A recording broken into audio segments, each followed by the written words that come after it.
Look at her. Oh, my brother-in-law. What is that photo from? I don't know, but he's looking very stern in that photo. Where you get that? She's like blonde. I love my brother-in-law. I owe everything to him.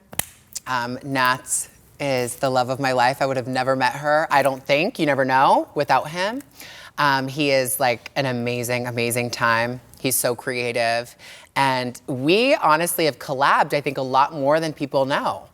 A lot of the dresses that I've worn, a lot of the things I've worn in his presentations as his muse are things that we've kind of like gone back and forth with as like, designer / friend, being like, what do you think about this? What should I do about this? And it's really nice to see how far he's come. And yeah, nice to be a part of the family. I know, like now it's really there. Not only are you his muse, but you're related. Yeah, it is weird. When we got engaged, actually, me and Nats, the first thing he said to me was like, "Hi, sister," I think. And I was like, whoa, okay, that's weird. That is weird. And it feels nice. It feels normal and nice now, but it was definitely weird at first. I'm like, whoa. Flashback, like 4 years ago. Right. Who would have known that we'd be like, family? But at the end of the day, that's how his family treats people. They treat them like family. It doesn't matter if you're engaged or married to the person.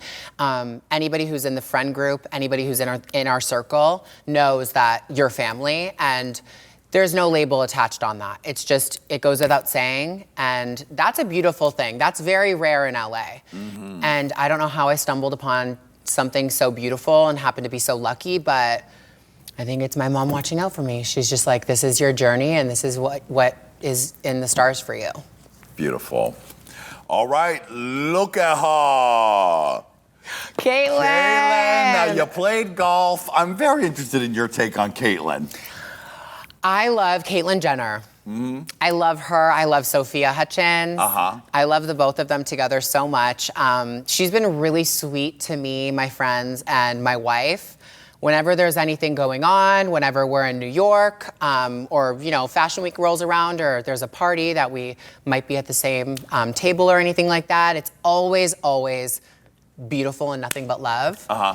And I think that Caitlyn went through a little bit of a hard time in the media when she first transitioned. But, rightfully so, because I can relate to that, because for me, people said, oh, well, you had such a blessed life. Or, your brothers and your father, it was always just easy for you. And, you might have had the money to do what you want, and you had YouTube or whatever. But where privilege is, struggles lie. And I feel like you can't knock someone for their blessings. So I think what speaks volumes about Caitlyn Jenner is that she really, really owned it, apologized, came through, and now is really an advocate and somebody that I think the world of the transgender population and people in our community look up to. She really is that beacon of light where it's like, it is never too late. You can do whatever you want to do with your life and your body, whatever makes you happy. Doesn't matter how long you're married for. It is never too late. And that's something I think a lot of people across America and the entire world need to hear. Mm-hmm. And she put it out there. I mean, now everyone in the world understands the transgender journey much more than before Caitlyn did that. If I didn't know her personally, I would honestly thank her publicly any way I could to get my voice heard, because she made being transgender a household name.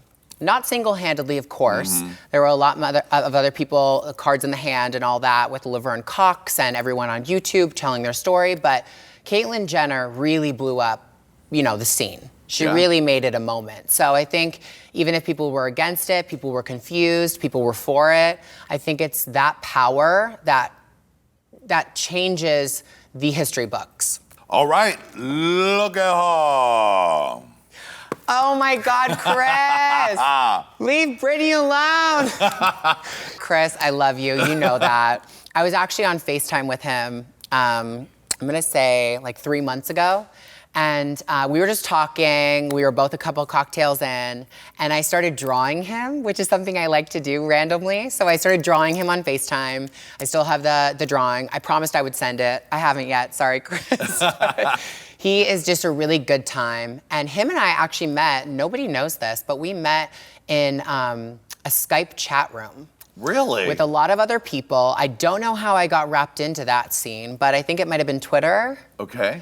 And I just knew him. I knew his face from YouTube videos back in the day. Again, yeah. very Before hilarious. The Leave Britney Alone ones, he did a lot of really funny stuff. He did the hair flip, yeah, right? I love this stuff. Iconic stuff. So, and I'm a huge fan of his documentary, Me at the Zoo. Oh yeah. And I feel like that is also another weird thing in my life where I'm like, how did we end up crossing paths?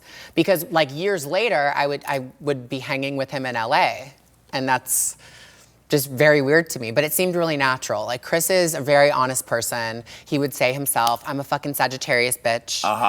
But it is true. I mean, he tells you like it is. He loves stirring the pot a little bit, like he would back in the day with Cammie yeah. and those people back in the Skype days. But I love him. Back in the Skype days. Truly, though. I don't even know if it was Skype. I think it might have been like Stickum or something. Wow, okay. Like truly, I would be like up at like 4 in the morning. I'd be like, what am I doing right now? Like talking to people from the UK and LA. Like it was very weird, but that was my life. All right, look at her.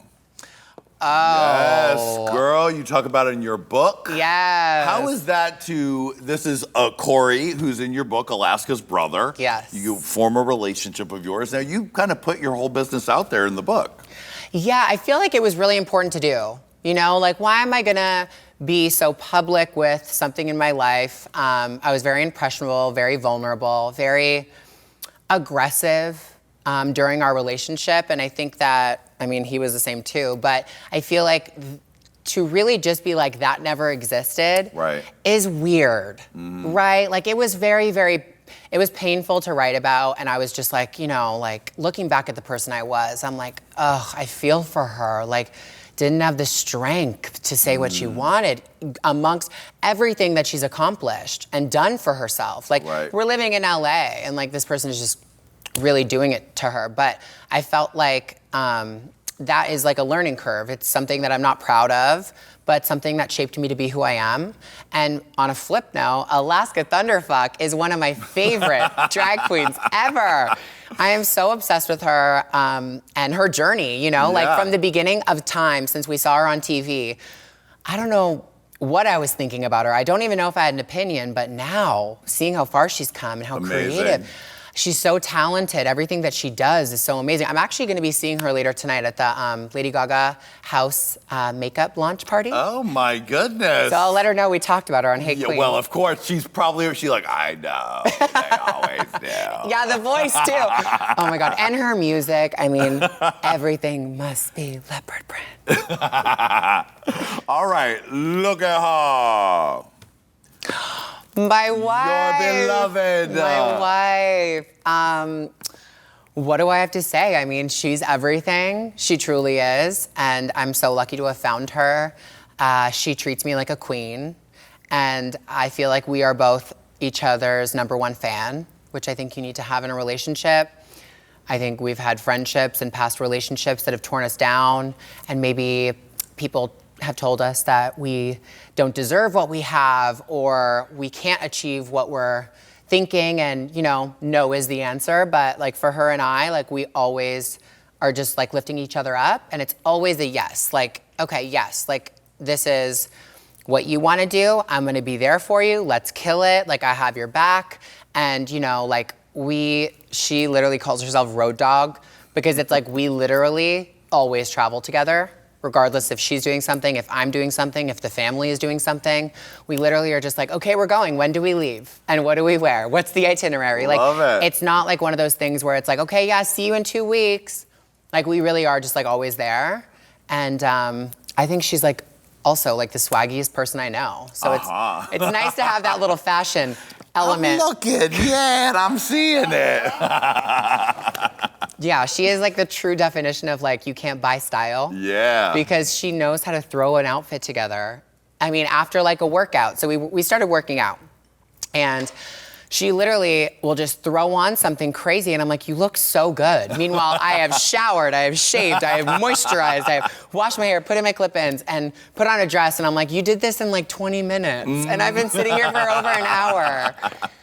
Yeah, she is definitely like the coolest person I know, and I'm very lucky to call her my wife. That's great. And congratulations on everything, the marriage, the book, the documentary, and thank you for being here, Gigi. Thank you for having me. So great to finally meet you. Lady Red, we have fun? Yes. Did we look? Baby, looked all up in her. Well, thank you to Lady Red, thank you to Randy Boo, and thank you to Gigi Gorgeous. Give it up, everybody. Yes, thank you. And thanks to all of you at home. We'll see you next time on Hey Qween, and look at her. Hit it. Yes. Look at her. That's Lady Red. That's right. And Gigi, she's looking. We're looking. See you next time. Get out of here, camera. Get out of here. Look at her. Look at her.